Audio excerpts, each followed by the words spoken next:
Welcome back, rugby fans, to Rugby411. As always, I'm your host. My name is Joshua Shibata, and this is now our MLR 2025 season preview of the Eastern Conference Part 1. If you've seen, I released my Western Conference preview last weekend. This is now taking care of the Eastern Conference, which is our full conference with 6 teams on this side. It's going to be very, very competitive, which is kind of funny because last season I was saying how the West was going to be super competitive.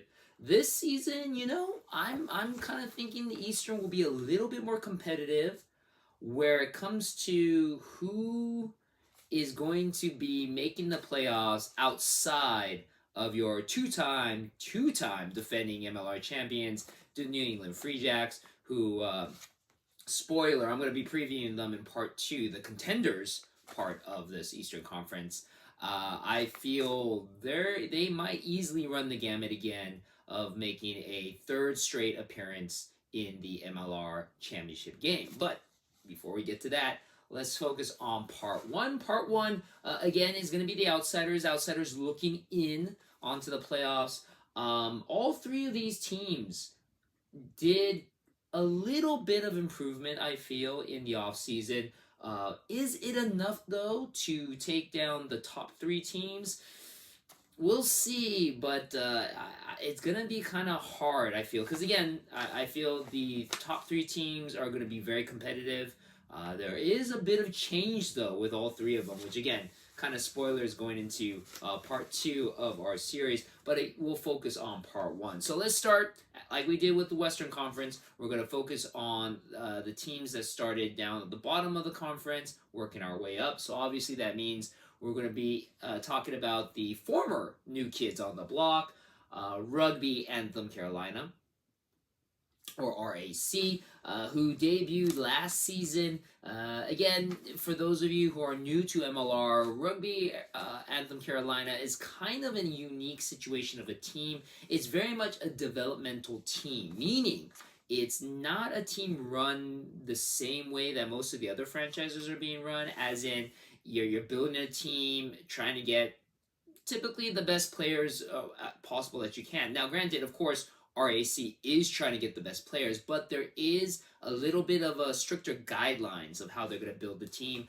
The purpose of RAC is, as I mentioned, a developmental team to develop future rugby players that will be playing in the USA national team, the Eagles. So a lot of these players are going to be American-born, domestic-based, players. That there are some international players that by the rules of rugby, the World Rugby rules, you can be born out of a country, but if you have a certain number of years residency, you're competing in the country that you're trying to compete for. If you're competing with their league's top competition for a certain number of years, so MLR would be that one for America, you are granted the ability to play for that country's national team, as long, of course, as you haven't played for another team. Now, granted, there are rules that allow people to play more than one country. We won't get into that. But the point is, basically, all the players for Rugby Anthem Carolina are supposed to become future Eagles players. So with that being said, especially with the way it was built last season, you're going to have a lot of young, inexperienced players who don't have too much international exposure, who don't have much international competition under their belt. A lot of these guys are going to be purely from America, competing only on American level, which right now is really just collegiate level outside of Major League Rugby. Most of these kids have never played on a national level. Most of these kids have never played outside of the United States. So it's a very young, inexperienced team. Now, granted, again, they do have some players that do have international experience, quite a few old veteran Eagles cap players, as well as, like I said, they do have some international players as well. But the point of the team is to develop a core Eagles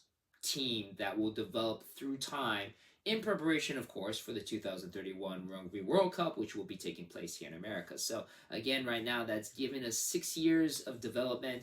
Hopefully, the Anthem Carolina team will be the forefront of that Eagles team, which if you saw my interview with Todd Clever who is Mr. USA himself, former Eagles, and now the GM of the Rugby Test Championship down in San Juan Capistrano here in California. He mentioned that is kind of what he hopes a team does develop into here in Major League Rugby, a actual Eagles team that can then work together throughout the year, get that cohesion, and then make that easy transition to competing on an international level, which, again, and Rugby Anthem Carolina is kind of developing into that. So with that being said, their competition, their ability to compete is a little bit more skewed down to not the same level of competitiveness as the other teams. Is not to say that they won't be competitive this year. Now, granted, if you look at their record last year, did not win a single game, but they were in quite a few of the games. And there is a lot of talent on this team. And now with year 2 and some of the improvements they've made, I can see this team giving some teams quite a run for their money. I can guarantee you this, and I made the same deal with the Dallas Jackals. I guarantee you that Rugby Anthem Carolina will win at least 2 games this season. At least 2. Maybe possibly even 4. But at least 2 games I can see them winning. They won't go winless. I guarantee you that. So you'll see some improvement with this Carolina team. Now, granted, how much of an improvement, especially when you're facing other teams like Chicago, New Orleans, who looks shockingly great last season, and of course you're in the same division as the two-time reigning MLR champions, New England Free Jacks. It won't be very easy, but I will guarantee you we'll see some improvement. Now, further information with Anthem. Back to coach them is Alama Iremia, second year as coach. He has experience coaching the Samoan team back in 2015 to 2017, as well as played for both Samoa and New Zealand. Again, cap for both international teams. They take their games in the American Legion Memorial Stadium, Charlotte, North Carolina. Holds about 10,500 people. This is actually one of the bigger stadiums now, so that's great also too for Anthem to have the ability to showcase in front of a pretty large audience. And from the way the games were looking, they were starting to build themselves quite a bit of a crowd. So Rugby Anthem Carolina has a lot of room to grow, and they are really striding pretty big. So let's talk about people that they have included now into the team. Thomas Beckerman, they picked up from Miami. Alex Mahad, former Rugby Football Club LA member, talented prop, experienced Eagles player, huge ad. But the big ones I feel that will really make a difference for the team, you're having, first of all, Sam Gala from the Dallas Jackals. As I mentioned before in the Western Conference preview, the Dallas Jackals, unfortunately, is no more, so a lot of their players were dispersed throughout the league. Sam Gala being picked up by Rugby Anthem Carolina honestly makes a lot of sense. American-born, a huge presence in the collegiate level. He was, of course, the #1 draft pick in the 2022 draft. He was also Rookie of the Year in 2023. He is a capped Eagle, phenomenal player to watch. Unfortunately, last year suffered some injuries while playing with the Eagles during the summer. Hopefully he is 100%, but man, Sam Gala, honestly, there's no other team that makes more sense to see a guy like Sam Gala be in. So that's a huge pickup for them. And then another one that makes perfect sense, Connor Mooneyham, the original #1 draft pick in 2020, formerly of Seattle, now making his way to Rugby Anthem Carolina. Again, a kid who, again, he was the very first ever collegiate draft pick. It just makes so much sense to see this guy, another recently capped Eagle, another young American-born product, make his way to Rugby Anthem Carolina. I think it makes the world of sense. And then last but not least, from New England, Mitchie Wilson, capped Eagle, fullback, has that pedigree of experience as a champion. He is a two-time MLR champion in New England. So again, makes a lot of sense to be part of Rugby Anthem Carolina. And of course, players that will be returning, Junior Gaffa, the reigning 2024 Rookie of the Year. So of course you have the Rookie of the Year from 2024, the Rookie of the Year of 2023, both on the same team, Rugby Anthem Carolina. Dylan Fortune, a very talented #8. He had experience helping the American under-20 team become very successful in the World Cup for the under-20s, finishing second in the World Cup trophy tournament. So again, phenomenal player.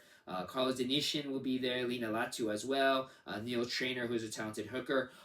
Picking up from the draft, Eric Storty from St. Mary College, California. He was the number 1 draft pick in 2024. So you have the number 1 draft pick in 2024, the number 1 draft pick in 2022, and then the very first draft pick in 2020.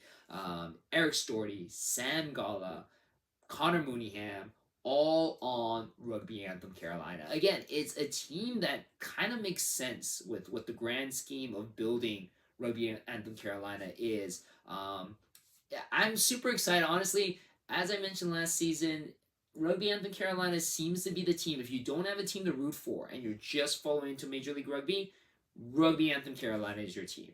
That is the team that most of these players, they have 7 Eagles on the team, 6 2024 draft picks that are on the team. Like I mentioned, number 1 draft pick in 2024, number 1 draft pick of 2022, number 1 draft pick of 2020, rookie of the year 2024, rookie of the year 2023. You have all this young, super amazing talent that will possibly be future superstars on our National American Eagles team. Again, if you want to watch talent grow right in front of your eyes, Rugby Anthem Carolina is the team to watch. Now, with that being said, they have lost quite a few players as well. Sione Latu is going off to Utah. James Rivers going to San Diego. Oddly enough, Oscar Collar, I don't know what happened to him. I've tried to look up and see, but he unfortunately is not coming back. He scored 45 points for the team, was one of the team leaders, and oddly enough, just not on the roster. And then Terenge Waitokia, 42 points scored, 7 tries, most tries scored by any player in Rugby Anthem Carolina. He unfortunately also, too, not returning to the squad. So they were losing some very important pieces, but again, bringing in quite a few talented, experienced players as well. Sam Gallon, Connor Mooneyham, and Mitch Wilson, easily all of Alex Mahon, all of them have more talent than pretty much everybody else on the squad. So you have a lot of great leadership joining Rugby Anthem Carolina. And like I said, I can see them giving a lot of teams a run for their money, and I guarantee you they're at least winning 2. I'm even going to say it now. I'm pretty confident now, really thinking about it. They're going to win at least 4 games, So definitely improvement. I was right about the Dallas Jackals being able to win 2 games in their second year. You can definitely see the turnaround with Rugby Anthem Carolina here in year number 2. The only interesting thing about this team is there is a lot of turnover. Of the 33 roster spots, 23 of these players are new that are coming in. And again, quite a few of them, 6 of them are draft picks, so literally first-year rookies. So there is a lot of youth on this team, but again, the talented players that are coming in, pretty talented. So we'll see some improvement from them. Is it enough to make them a viable contender for the playoff spot? I think that's still a little far-fetched for them, but definitely is going to be a team to watch and see them grow. Now, moving on to 5th place, the other team that made their debut last season, another former new kid on the block, the Miami Sharks. Miami Sharks last season finished 5th place in the Eastern Conference, 10 points shy. They finished with 32 points, 6-10 record, 10 points shy. Technically, that's 2 games with a bonus point win shy of possibly making it into the playoffs. So, not too far away from making a splash in just their first year here in the Major League Rugby. So the Miami Sharks, they play again in Miami. They play in the IMCF Sports Field in Florida, the Blue Trading Center. It is home to a couple of pro soccer teams, and their head coach coming back is Jose Pelissania. And their new coach is going to be Coach Fernando Corten. He is formerly the Argentinian Academy coach, so now we're going to have quite a bit of the Argentinian flavor, which already, if you look at the roster, is pretty much there with Miami. Not a lot of changes with this team, so you'll see a lot of the familiar faces. Santiago Videla, talented fullback, fly half, scored 71 points, tied with Felipe Echeverri, who unfortunately is leaving the team. That's going to be a big loss. He was a super talented fly half, 71 points, Uruguayan player, going back to Super Rugby to play for a Penarol team. That's kind of a big loss, but I'll talk about the guy that's going to be replacing him. Coming in, Martin Elias, former Dallas Jackal, again, for the dispersal draft. Martin Elias fits the scheme of the Miami team. He is Argentinian, 79 points, one of the top point scorers for Dallas. Great replacement for Felipe Echeverri. Fits that Argentinian flavor. 33 out of 48 conversion rates, one of the highest conversion rates of last season. He'll fit in just right. Rick Rose, the 2023 first-round draft pick out of St. Bonaventure, makes his return to Miami. Of course, you have Sean McNulty, super talented. Thomas Kubeli. Eric Napolsky, the 2021 first-draft pick out of UCLA, makes his return to Miami. So you have a team like Rugby Anthem Carolina that has all the young talent. Miami, not too far away from that as well with the 2021 and 2023 first-round draft picks. So the ones that aren't in Rugby Anthem are all on Miami. It's kind of funny how that worked out. Also coming into the team, Tomas Kubila, another former Dallas Jackal, very talented center, which is definitely going to give announcers quite a bit of a fit because you have teammate Thomas Kubila and Thomas Kubeli on the same team. Also then, Zach Basteris will also be joining the team from New England, winger, third-round draft pick in the 2021 draft. As I mentioned before, Felipe Echeverri is one of the players that is going to be sorely missed. Another one, Nick Griggs, who's going back to the National Provincial Championship Series in New Zealand with Hawke's Bay Magpies. He was the top try scorer for Miami with 7 tries. He, of course, will be missed. But again, not a lot of changes with Miami, and they still did pretty well, 6-10. They'll probably be battling with Rugby Anthem Carolina to try to stay out of last place, but with the way that Old Glory was just a couple of games ahead of Miami, only just a couple of games ahead, I think Miami and Carolina will both be biting at the ankles of Old Glory DC, which of course we'll be previewing now. So Old Glory DC, 4th place finish, 7-2 with 42 points, just sneaking into the last playoff spot. Of course, they lost to New England in round number 1, 33-29 in the semifinal Eastern Conference. Coming back as head coach is coming in as head coach now is Simon Cross. He made his debut last year, so this is going to be year 2 for them, playing in the Maryland Soccerplex, which holds 5,000. Just like with Miami, not a lot of changes for Old Glory as well. They are losing J.P. Zeiss. They are getting in Logan Winder from Rugby Anthem Carolina, talented lock in number 8. And of course, Jason Ewok Emery will be making his start in Old Glory DC, coming out of Rugby Football Club LA. A lot of familiar faces coming back. Martin Vaca, talented hooker, scored 5 tries for them last season. Facunda Gattis, talented lock, scored 6 tries. Most tries scored by an Old Glory player. Corey Daniel comes back. The very talented Eagle, Tommaso Boni, Italian center, comes back. Ethan McVeigh, who just got his first Eagle cap over the summer, super talented scrum half. He really impressed me over the summer while he was playing with the Eagles. He's a great player for Old Glory. And of course, Jameson Fonalana Schultz, very talented number 8, also a capped Eagle. Jack Iscaro, prop capped Eagle. And then Jason Robertson, the key of Old Glory, talented fly half, 127 points, 3rd top point scorer in the league last season. He comes back as well. The big issue with Old Glory, unfortunately, is the loss of both Danny Tusitala and Willie Taliataina.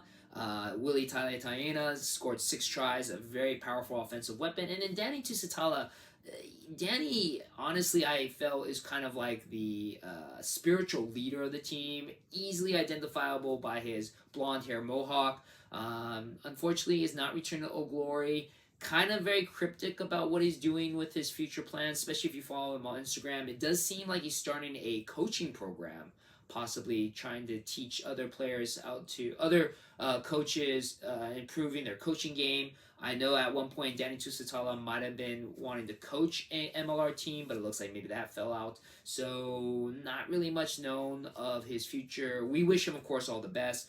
Only thing that we do know is he's not coming back to Old Glory DC. Now, again, with that being said, Old Glory DC, like I said, not a lot of changes. Last season only finished 7-7-2. I feel both Miami and Rugby AC did quite a bit to try to change and improve. I don't know, like with the case of Rugby Anthem Carolina, if that's enough to overcome Old Glory DC. Miami definitely will push them. I wouldn't be shocked though if maybe Miami sneaks into number 4 place if Old Glory DC kind of falters back. But it's gonna definitely be competitive with the bottom 3, just as competitive as the top 3. And again, 4 teams in the way the playoffs work. 4 teams out of the 6 get to make it in. So one of these 3 teams, quite possibly maybe even 2 of these teams, depending if something happens to the top 3, could get into the playoffs. So it'll be interesting to see. And like I said again, it's going to be very fun to watch Rugby Anthem Carolina, root them on, because again, you're going to see a lot of future Eagles players on that team. So that is our part 1 of the Eastern Conference. Stick to the channel to watch part 2. If you have any comments or questions, just let me know. Again, let me know how you're digging the new setup with I got my kickstand, I got, everything set up nicely, mic and everything. Let me know how it works, if you like it. If there's more that I can improve, I'll try my best. But again, thank you very much for watching my channel. Again, I'll let you guys know about the SuperBru. Hopefully by the time this video posts, we will have that up and running. As I mentioned before, it is coming back with Major League Rugby on the SuperBru, so I will set that up. It was a lot of fun last season. It's been a lot of fun, at least the last 3 seasons that we've done it. Hoping to continue here in year 5 of my channel's existence. Like I said, might add some money prize to it maybe, or at least donate some of the proceeds to the first responders that helped us out here with the fires in LA. Unfortunately, again, as of filming, we do have another fire. It doesn't seem as bad as the prior one, but again, it's a very, very tenuous time here in Southern California. And it's no different than around the world. I know, like, again, New Orleans is facing snowstorms, so is, oddly enough, Florida. The whole entire country, we're getting beaten down by some pretty extreme weather conditions. But hopefully everybody's safe. Hopefully everybody's taking care of themselves and getting ready for year 8 of Major League Rugby. So again, thank you very much for watching my video. Hope you enjoyed it, and I'll see you on the pitch.